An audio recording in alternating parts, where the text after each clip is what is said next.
Welcome to Kenton Teaches. Enjoy the video. You start by turning ripe pineapple into a smooth, evenly sweet base because texture determines final sorbet structure. Blend 3 cups fresh or 24 Oz frozen pineapple with 2 tablespoons lemon juice and a cooled simple syrup made from 1/2 cup sugar and 1/2 cup water. Once blended, taste for balance, add a touch more acid or sugar if needed. Pour the mixture into the Ninja Creami pint container, leaving headspace. Seal and freeze flat for at least 24 hours so ice crystals form evenly. Once the pint is fully frozen, install it in the Ninja Creami following manufacturer instructions. This step matters for safety and motor load. Select the sorbet program to shave and aerate the frozen puree, which creates a silky texture by breaking large crystals.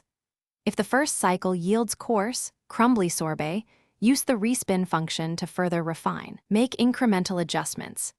Add 1 teaspoon vodka or 1 tablespoon light corn syrup to the base before refreezing only if the mix is excessively icy, because alcohol lowers freezing point. You finish by adjusting temperature and appearance.